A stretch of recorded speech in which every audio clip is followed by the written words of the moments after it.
I promise I'll be a doctor. Is that why you gave birth to the baby? No. What is the value of a human being, and who has the right to place a value on a human being?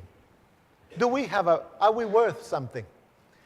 Well, there's been calculations that if you took all the chemicals that compose your bones and your muscles and the different organs and the different parts of your body, all those chemicals and all those, the word is gone. All the different parts. And you add the value of them, a human being is worth around $3.50. That's encouraging, isn't it? Here comes $3.50. That's a lot, isn't it? It's not much. So what makes a human being worth something? What is our worth? How much are you worth? Let us see what the Bible says. Because when you discover the value that God has placed on you, this is so beautiful. In the book of, I'm on my last slide, sorry. On 1 Corinthians chapter 6 and verse 20, notice this. It says, "For you were bought at a price. Therefore, glorify God in your body and in your spirit, which are God's." Can you see how that text says that you and I are worth something? Because God paid a price for you and for me. True? Now, if God was willing to pay a price, then you and I are worth something for Him. True? Another text. The first book, but chapter 7 and verse 23. "You were bought at a price. Do not become slaves of men." I want you to notice here how the purchasing of the human race is the opposite of us being slaves. And this comes from the Old Testament world. It comes from a world of trade called the redemption system. When in Israel you became really poor, then you had the option of selling yourself and your family to someone rich. And when you became a slave of this person, you sold yourselves to this rich person, then the only way you could get out of being a slave was if a rich relative, listen to this, a rich relative went and paid the price of redemption. And the price of redemption was a fixed price that you would have to pay the rich person, and then the rich person would let your relatives go free.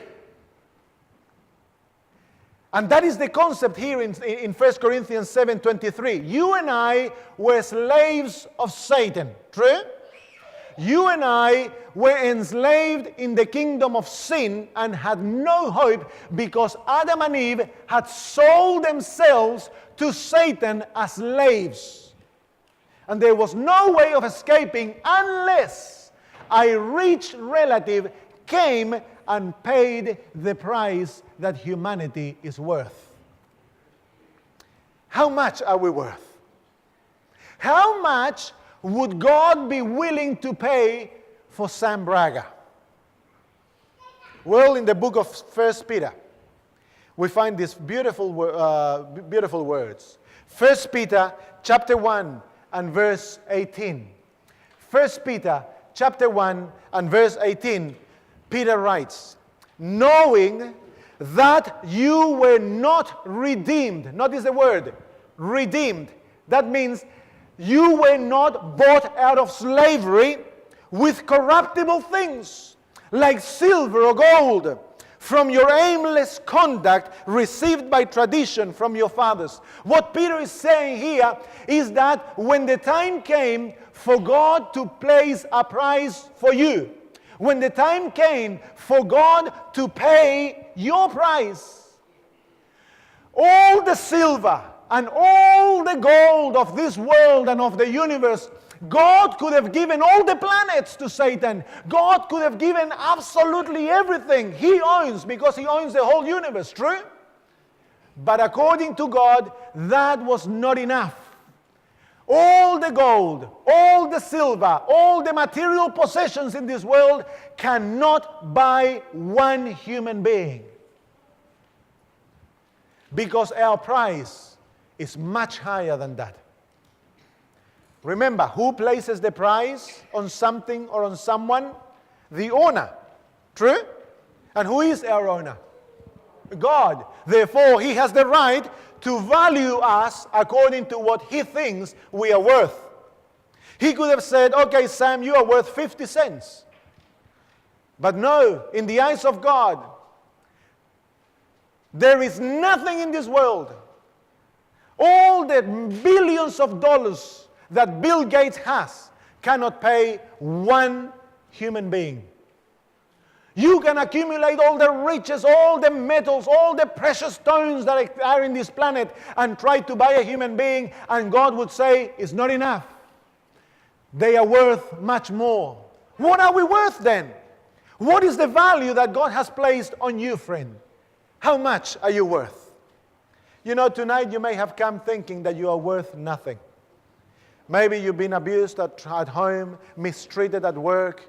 Maybe at the moment you're unemployed and feeling very low because you cannot earn money. You have to depend on the dole or whatever, friends.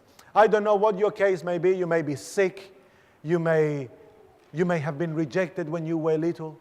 And your sense of worth is very small. You think you're worth nothing. Let me show you a text. How much are we worth? The following verse to this chapter tells us how much is a human being worth. Notice, God did not pay gold or silver, but notice what he paid. But with the precious blood of Christ, as of a lamb without blemish and without spot. How much are you worth? How much are you worth? Friends, you are worth the life of God. When God said, when he saw us being sold in the slavery trade of this world, when he saw that we had no hope but to be slaves of sin and no way out because our slave master was a cruel master who was selling you on the slave trade, friends, God came down, became a human being, and he put the price on every human being. Satan is willing to sell you for nothing. You are worth nothing for Satan. And if you think that you are worthless, is Satan telling you that you are worth nothing? Because according to God, when the time came to pay your price, God gave his own life as the ransom price. Isn't that beautiful, friends? Doesn't matter who you are, where you've come from, you are worth the life of Jesus. Isn't that beautiful? No wonder, friends, of all human beings, Christians should be the happiest. Of all human beings, we should be the most joyful ones. Why? Because you and I have a high price. We know that you and I are worth the very life of God. Have you ever thought yourself to be so precious? Just look at yourself. Next time you walk in front of a mirror, say, I'm precious.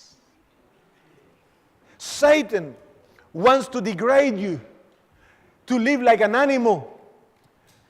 It is Satan who wants you to hurt yourself with addiction and smoking and drinking and drugs. It is Satan who leads you to think, to live a life of darkness and depression, to think that no one loves you and no one thinks of you, that you are worth nothing for anyone. Friends, that is Satan, because God has placed a price on your head, and your price is you are worth the very life of God. Isn't that beautiful, friends? God has loved you so much. He longs for you so deeply that he said, I will buy them. So high will be the price that no one else will buy them. And he came and died and spilled his own blood on Calvary's cross to show you how precious you are. Maybe you know from little, your parents used to tell you you're stupid.